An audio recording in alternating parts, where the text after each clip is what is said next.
Okay, welcome back.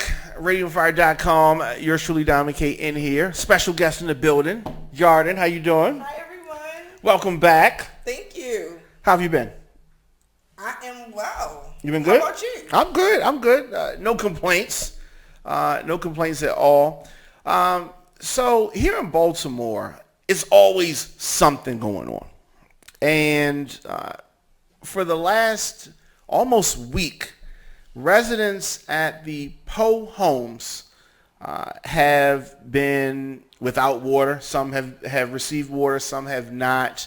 And I wanted to talk to somebody who was on the front lines with this whole thing. So we are joined by Jamais. How are you doing? I'm doing good. How are you? Wonderful, wonderful. I guess, so first, let's start with who you are and what you do.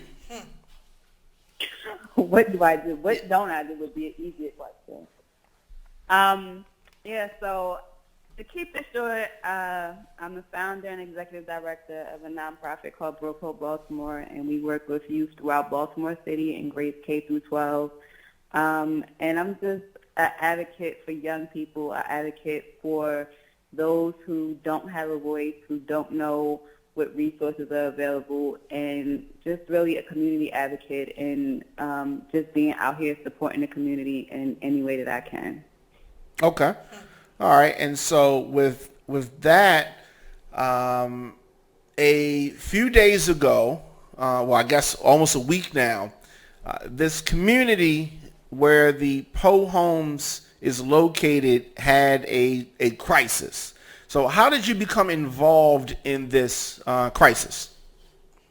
So yes, it has been a week. They went without water last Monday, so it's been a week now. And I just someone reached out to me via inbox to bring the situation to my attention. And in the beginning, it was just, hey, these people need some water donated. So I'm like, okay, we can do that. I'll get some people to donate some water. But then after, really finding out what was going on, it was more than just a water situation. Right. And so there were, do you know how many people became displaced? So there are 280 units, I believe, in Poe homes. Right. So it's a few hundred people were without water since Monday, and we're talking about 280 families, really, because these are families. So it's quite a few. It's a few hundred. Right. And then people got to understand, without running water, we're talking about showers, washing machines, dishes, cleaning the dishes and that kind of stuff. What were you going to say, Yardyn? And really all facets of life. Right. You were mentioning how you thought this was much more than a water issue. Could you tap into what else, it actually uncovers? At this point, in the totality of it, it's a human rights issue because, like Don said, it's not just, water is a lot. It's constantly like you can't flush your clothes without water, you can't bathe, you can't wash your dishes, you can't wash your clothes. So basically, every human right that you have to be a person and be in a home comfortably is stripped away from you when you don't have water. Right. It's like we're in a third world country or something. Right. And here we are in Baltimore with all of this money that they're putting into the city, and we have people who have been without water for an entire week. Right. Right. When the situation first got on my radar, it was because you brought it to my attention, Jamais. And I started to research the Poe homes and, what was going on, because I've really been talking about the gentrification that's happening in and around Baltimore. And so this particular project is a 78-year-old building in West Baltimore. Last year, they got a $1.3 million grant from the Housing and Urban Development to revitalize that area. I think that they are heading towards privatization, which means a private company will own that and move the residents out. So when I saw this water crisis go down, I just automatically assumed that this is part of the strategy to make it uncomfortable for the people there and slowly start to get this turned around like some other projects in Baltimore have happened. You know what I'm saying? That's what that's what I thought. So this development first opened in 1940. Okay. So we're talking about Lexington Street, Saratoga, and that area. What are some of the, like, you got a chance to speak with some of the residents. What were they like? What was their mindset like? In the beginning, I think a lot of the residents were upset, but they were feeling hopeful because, you know, they were saying, oh, it'll be this point and by the end of Thursday. And I even heard from the executive director of HABC, the councilman for that district, who is John Bullock, saying, oh, it will be restored by Thursday night. I have that in black and white and emails.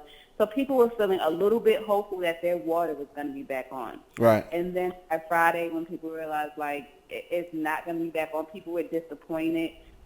People feel like the city has let them down. It's been more of a community effort to support this community. And at this point in the game right now, they're getting restless. And it's a little worrisome. I completely understand why they would be restless, but it's a little worrisome because I feel like you said, you know, they're pushing people to a certain point that they want them to get to. Right. And the people are at that point where they're ready to be like, listen, F all of this, what's up? And I don't want to see that because, like you said, this is not just a whole big coincidence, a whole big accident. Right. It's definitely something that's systematic, and I just don't want the people to fall into the trap that they're laying for them. Yeah, and I believe that if you remember, a couple days before the Preakness, there was a water main break in front of the Pimlico. Mm-hmm. They fixed that within a day. Oh wow. It was like boom, done. So you know, when we talk about infrastructure, it's so difficult. They had to use a workaround and all this kind of stuff that nobody cares about. Just get it done, right? Right. But they can get done what they want to get done. So you mentioned the council person in that area. Has he been communicating? Has he been supportive? Is this what has it been like dealing with him? I personally have not had any conversation with John Bullock outside of him telling me that the water was going to be restored Thursday night, which it was not. Which it was not, and that was pretty much to the point of me calling people out on Facebook, like, what's going on? It's a whole bunch of fluff. I've been down there since Thursday. I've been sitting down there for hours with residents, and they will tell you I've been down there. They pop in and they're popping back out. It's not to my level of satisfaction. I'm a person that says all the time, like, don't just give me what you think I should have. I'm going to get what I know I should have. And they're just giving people at this point what they think they should have. These council people and everybody else involved, they should be down there every day until this is resolved, not in and out, like down there helping, engaging, providing resources. Like, I'm not satisfied with it, and I know the residents aren't satisfied with it. And a lot of these residents don't even know who John Bullock is. So that's enough to tell you that he hasn't been down there and responding in a way that he should be. Yeah, so whoever is going to be running against him when that time comes needs to, bring this to people's attention. Let's keep in mind, summertime, it's hot, it's steamy, just normally draining on a normal day when we got water and all that kind of stuff. But imagine when you don't have those things that we take for granted. So since Monday, tomorrow will be 1 week. Yeah. So from what I am understanding, 24 residents still don't have water. Wow. Yes. So that is, so you've been doing what exactly when with your Outreach. yeah. So the main thing I've been focusing on is providing residents with hotel rooms for them to be able to, one, get a good night's sleep, two, be able to get up and use the bathroom and know the toilet's going to flush, be able to take a shower and just have access to running water. The first night we housed them in the suite at the Marriott Residence Inn over at Johns Hopkins. The team at Marriott over there were awesome. They actually donated a suite for us to house the residents, and the others came from myself and people who made donations towards that. And then we placed them in the Hilton, Hampton Inn, and we're going to be placing residents in the hotels tonight again. So we've been helping about 9 to 10 families on average every night. And then just being there to, I think people are forgetting that these are human beings, right? So yes, they need donations. Yes, they need everything that we've been doing, but they need people to be there to say, listen, I'm here to support you. I'm going to sit outside with you in the heat. Right. I don't like the heat. I don't like being out in the sun, but I sat out there for hours with my kids yesterday. I had them with me yesterday and actually Friday. And we just sat out there for hours. We helped out on the grill. The kids was playing with the kids and just engaging them to let them know, like, we really care. We're not just here to drop off water, but to engage the people. So engaging the people, coordinating the people who have reached out to me, asking where they can bring donations to, and getting people to come down and bring donations. So it's been a lot of organizing, a lot of support, but mainly making sure that we have hotel rooms available for the families with really small children and for some of the senior citizens in the community. I wanted to touch on that because I noticed that you were doing more than having hotel suites and everything available for families. Even before then, you were on a grassroots level with some type of organization so that they can readily have water available. So I wanted to touch on that as well, that you've been doing things in addition and prior to that. My question that I want to kind of ask you is that, do you think the response would have been the same prior to this incident getting more press and more notoriety and becoming a current topic, within the city of Baltimore? Like before, there was not really much attention on this issue, and then towards the end, when things were more, what word do I want to use, Dominique? Publicized? Yes, publicized. Yeah. Then it was like instant relief, or it was a push and pull to bring relief. To be very honest, if people weren't started to be made aware of it, and if the word wasn't getting out, it would have still been hush-hush because it was already hush-hush from Monday to Wednesday. Right. So Tuesday night, Thursday morning was the point where I was the first alerted, and I started getting on social media and sending emails and being on the phone all day when people were like, oh, people didn't know this was going on. Right. No one knew because the residents, sometimes people don't know how to advocate for themselves. They just think, oh, okay, well, they said 48 hours, we can tough it out. But then they started to realize, no, it's taking longer, and we need some help, and we have to go to social media, and we have to start reaching out to people. So to answer your question, if this wasn't starting to get out via social media and people out in the community getting on this topic, no, they would not have the response that they have now. And even the response that they're getting now that is out there is still half-assed. Right. Yeah, you're 100% right. Social media, very, very instrumental in this. Any other organizations that you saw that you want to shout out, or people that were supportive in this? Oh, God, there's so many. Like I said, the community support has been very, very overwhelming. There's Michael Foy, Eric Randall. There's been a whole bunch of people down there. Who else is down there? Eleno from 300 Gangsters. Some of the local news people have been down there. I said names, but it's been so many people that I can't even remember. Kahan Dillon has been down there. He actually went in on a hotel room for the first night and sent money for water and food. He came down Saturday, and prior to this, I didn't personally know him, came down yesterday with his team and engaged. He was out there playing basketball with the kids. So many people have been down there out and to support. For whatever reason, it doesn't matter. The community has come out to support. We had people sending donations from D.C., people just dropping stuff off. I know Andrea Jones from Live to Inspire was down there today. So it's been quite a good amount of the community support. Wow, that's really good. And then people don't know that you don't even live in Baltimore City.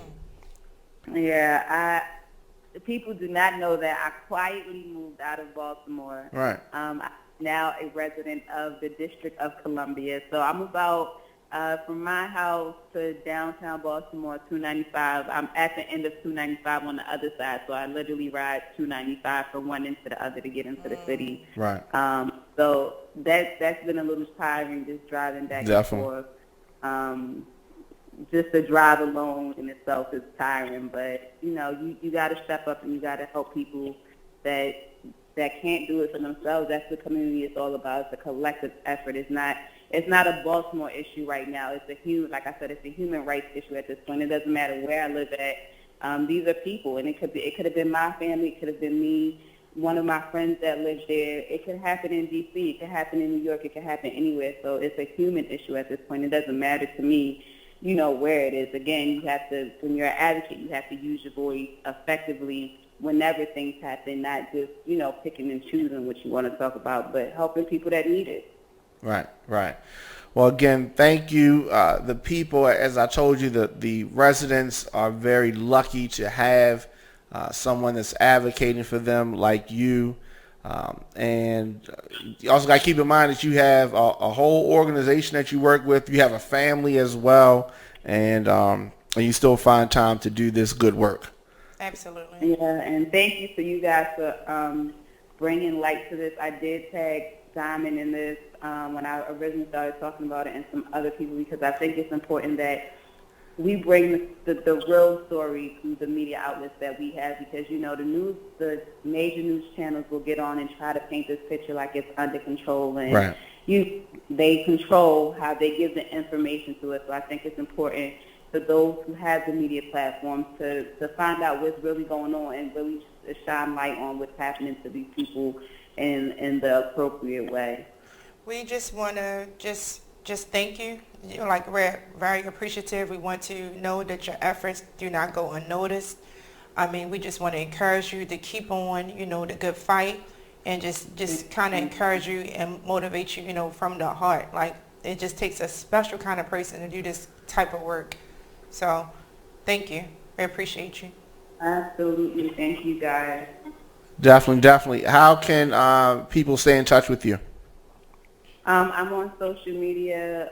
My inbox is very overwhelming right now. I've been trying to respond to everyone. That's why I've kind of been doing the live updates, so I can just get one message out to multiple people, because it's starting to drain me. My phone literally crashed on me last night because there was so much going on. But people can reach me via Facebook, Jamais Burts. I can be reached via email at jamais@brocobaltimore.org. Our website is brocobaltimore.org. But yeah, my inbox is always open. It might take me a while to respond, but I have been responding to everyone. Okay. Well, thing about it is as the weather continues to go on, I think that there are going to be other situations like this in other areas throughout the city. So I'm sure this is not going to be the last time we speak about a subject like this. So Diamond K is trying to tell you that you go ahead, your hands full. Yeah, I was feeling that kind of vibe.